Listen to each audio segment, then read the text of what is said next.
ሰላም ቤተሰብ እንዴት ናችሁ? ሀይሚ ነኝ። ሰላም ነው? እንዴት ነው?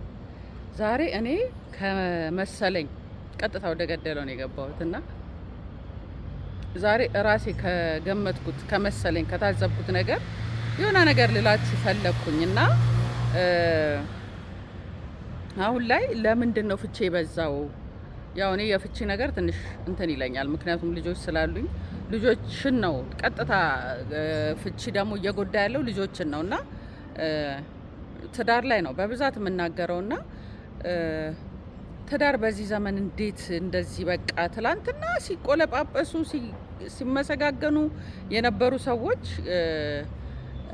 አንቺ ትብሽ አንተ ትብስ ሲባባሉ የነበሩ ሰዎች ከዛ ደግሞ ሙልጭልጭ ተደራርገው እንደማይተዋወቁ ሰዎች እንኳን ፍቅር ያሳለፈ የወለደ ቀርቶ እንደማይተዋወቁ ሆነው የሚሰዳደቡት ሰዎች በምን ምክንያት ነው ብዬ አሰብኩና ራሴን እንትን ስል እንዲሁ ስገምት ለጠቅላላ እውቀት ይጠቅማቸዋል። ምክንያቱም ሰው ከተለያየ እንትን ከተለያየ ቦታ የሚጠቅማችሁን ወስዳችሁ የማይጠቅማችሁን የሆነ ፊልተር አድርጋችሁ ብትሰሙት ደስ ይለኛል እና ይሄ አይጠቅመኝም አሳልፉት፣ ይጠቅመኛል የምትሉትን አስቀሩት እና ብዙ አይነት መንገዶች አሉ ትዳርን እንዲፈታ የሚያደርጉ ማለት ነው። ግን ብዙ ጊዜ ደግሞ ስላልተነገረ አደባባይ ስላልወጣ የታዋቂ ሰዎች አደባባይ ይወጣል፣ ፌመስ ናቸው፣ እያንዳንዱ ነገራቸው ምን በሉ፣ ምን ጠጡ፣ ምን አደረጉ የሚለው ነገር ስለሚታይ ፍቻቸውም አደባባይ ወጥቶ ይታያል።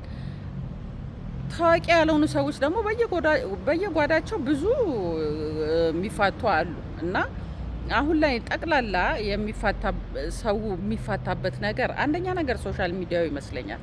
ሶሻል ሚዲያው የፉክክር ዘመን ሆነና አንዱ የአንዱን ትዳር እያየ ፊልምም እያየ ማለት ነው። አንዳንዴ ፊልም እናይና ፊልሙ ላይ ያለውን ነገር ቤታችን እንዲመጣ እንፈልጋለን።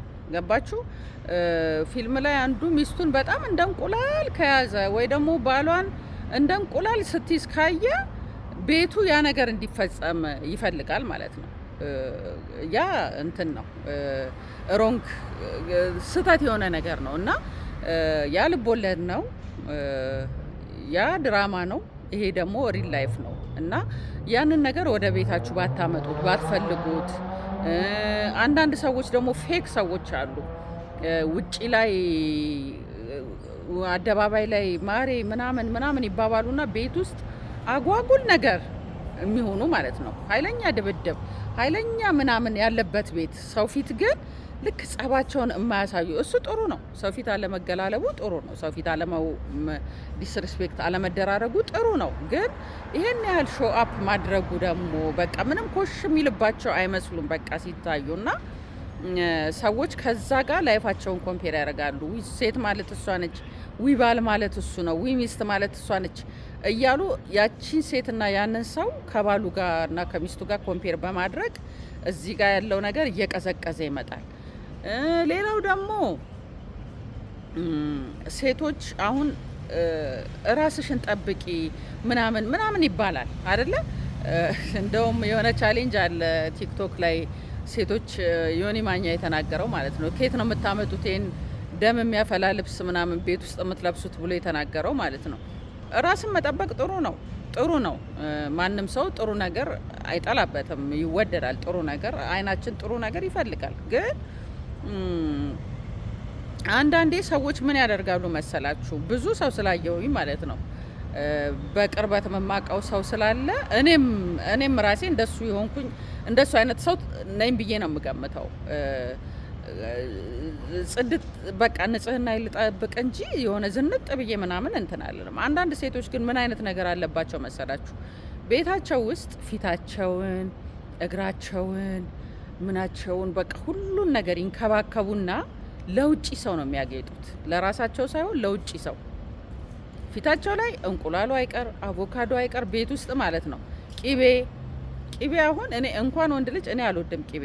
እውነቱን ስነግራችሁ በእውነት የቂቤ ሽታ ወደ ላይ ነው የሚለኝ። ቂቤ የተቀባይች ሴት ምንም ነገር እንትን እንድትልኝ የሆነ ምግብም እንድትሰጠኝ አልፈልግም ምናምን በቃ አልወድም። እውነቱን ስነግራችሁ ማለት ነው አልወድም።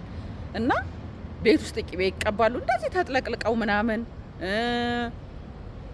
ፊታቸው ላይ አቮካዶ፣ እንቁላሉ፣ ምኑ ራስን መጠበቅ ጥሩ ነው።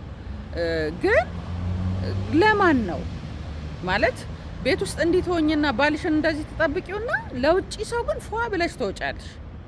አያችሁ፣ ውጪ በቃ እንደ ፀሐይ እያበራች ትወጣለች ሴቷ፣ እንደ ፀሐይ እያበራች። ቤት ውስጥ ግን እግሯን ትዘፈዘፋለች፣ ከዛ ቫዝሊን ትቀባለች፣ ከዛ ላስቲክ ይደረጋል።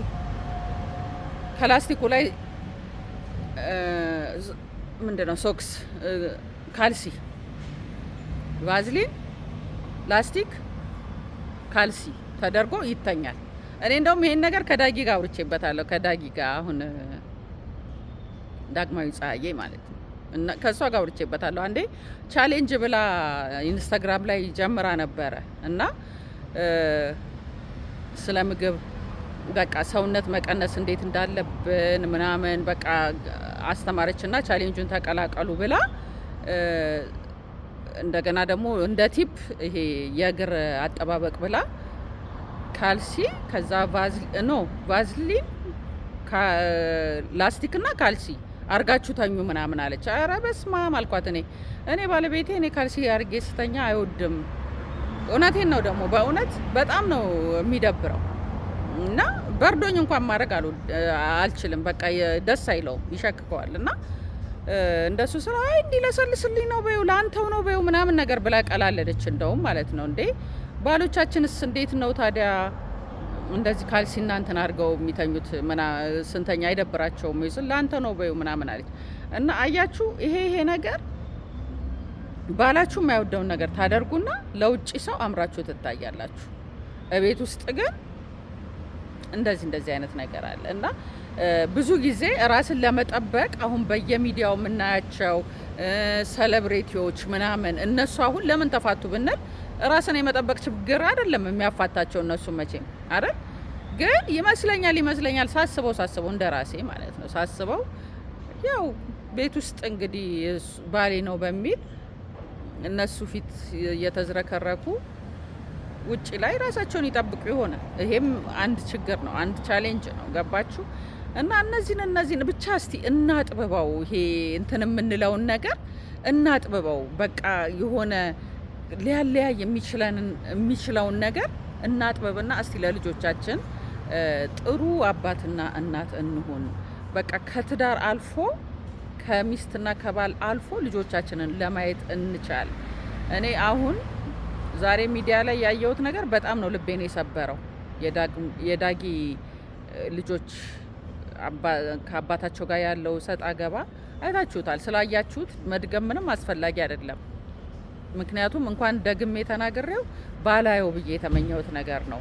ደግሜ በቃ ባላስበው ወደ ጭንቅላቴ ባይመጣ ብዬ የተመኘሁት ነገር ነው እና አልፈን ተርፈን ስለ እነሱ ብናስብ፣ ስለ ልጆች ብናስብ እባካችሁ በእውነት ትዳራችንን በቃ እስቲ ለልጆች ብለን እንጎዳ። ለልጆች ብለን በቃ የሆነ ምንም እንትን ባይል እንኳን አሁን እነዚህ ልጆች በምን አይነት ሞራል ነው ትምህርት ቤት ከጓደኞቻቸው ጋር የሚያሳልፉት? በምን አይነት ሞራል? ምንስ ቃል ይጠግናቸዋል? ምንድን ነው ወደፊትስ? ምን አይነት ትዳር፣ ምን አይነት ወንድ ነው የሚያምኑት? የእነሱም ላይፍ እኔ እንጃ፣ እኔ አላቅም። ብቻ በእውነት ምንም ትዳር ያስባሉ ብዬ አልገምትም። እንግዲህ እግዚአብሔር ካልረዳቸው በስተቀር ማለት ነው። እና ይሄንን እያሰብን ሲሆን እንደው ልጅ ለመውለድ ባንቸኩል። እስቲ ከሰው ጋር ካፈቀርነው ሰው ጋር 1 አመት 2 አመት 1 አመት በቂ አይደለም። 2 አመትና 3 አመት ከቆየን በኋላ ብንወልድ ገባችሁ? አንዳንዱ አርግዞ ነው የሚጋባው። አርግዞ ባታረግዝ አይጋባም። ከዛ በኋላ ትዳሩ የሚያመጣው ቻሌንጅ አለ። እንደገና የልጆች አስተዳደግ ብዙ ነገር አለ። ሲቆሳሰሉ ይከርሙና ልጆቹ አባት በሚያስፈልጋቸው ሰዓት፣ ልጆቹ እናት በሚያስፈልጋቸው ሰዓት፣ የእናትና የአባት በፍቅር በሚያስፈልጋቸው ሰዓት ተለያይተው የእነሱን እሰጥ አገባ ሲሰሙ ያድጋሉ። እና እንደዛ ከሚሆን በቃ እራሳችሁን ጠብቁ ሴቶች። እንደው የእርግዝና ኃላፊነት እናንተ ላይ ነው ያለው። በእውነት ከምሬ ነው የምላችሁ እናንተ ጋር። ስለዚህ እራሳችሁን ጠብቃችሁ ሰው የፈለገውን ይበል፣ እናትሽ የፈለገውን ትበል፣ እናት ቤተሰብ ነው ደግሞ አንድ ቁጥር አትወልጅም እንዴ አይኔም ባይና ያሳየኝ ምናምን እያለ የሚወታውተው ግን ኖ በቃ ለልጆችሽ አስቢ። ይሄ ሰው እሺ እኔ አፈቀርኩት ተጋባን ለልጆችስ ጥሩ አባት ይሆናል ወይ ብለሽ እሱን መፈተኛ ጊዜ ይኑርሽ። በቃ 2 አመት 3 አመት ከፈተንሹ በኋላ ተጋቢ ውለጂ። በቃ ለልጅ ለመውለድ አትቸኩሉ። በቃ እንደው ከዚህ ስቃይ አይብስም። ከዛ በኋላ መቼም 2 አመትና 3 አመት እንትን አይልም። ያን ያህል ሊደብቀው አይችልም። አርቲፊሻልነቱን የዚህን ያህል ሊደብቀው አይችልም። ታውቁታላችሁ። ስለዚህ ያፈቅረኛል ወይ ይወደኛል ወይ ትወደኛለች ወይ ታፈቅረኛለች ወይ ከሚለው አልፈን ለልጄ ጥሩ እናት ነች ወይ ለልጄ ጥሩ አባት ነው ወይ የሚለውን አስበን እንደዚህ አይነት ዜጋ ባንፈጥር በቃ እኔ አላቅም። በእውነት በጣም ነው ውስጤ የተጎዳው። እኔ እንኳን በቃ ምን አይነት ሞራል ነው ያላቸው እንዴ? እኛ እንኳን አሁን ትልልቆች ሆነን ነገሮችን እንዳመጣጡ መመለስ እየቻለን እንኳን ሰው ፊት ባላችን ሲናገረን ወይ ሰው ፊት እንትን ስንል እኔ ልጄን ሰው ፊት መናገር አልናገርም ሰው ፊት በእውነት። ምክንያቱም ብቻቸውን ስትቀጧቸውና ሰው ፊት ስትናገሯቸው እኩል ስሜታቸው አይጎዳም። እና እነዚህ ልጆች ምንድን ነው አሁን በየሚዲያው ተራግቦ በትምህርት ቤት ጓደኞቻቸው ጋር ያለ ነገር ምናምን እኔ ልጆቹ አሳዘኑኝ። እና እባካችሁ እህቶች እባካችሁ በቃ ልባም ሁኑ። ይህንን ነው ልላችሁ የምችለው። እና አመሰግናለሁ ስላዳመጣችሁኝ፣ አመሰግናለሁ። ተባረኩ። ቴንኪዩ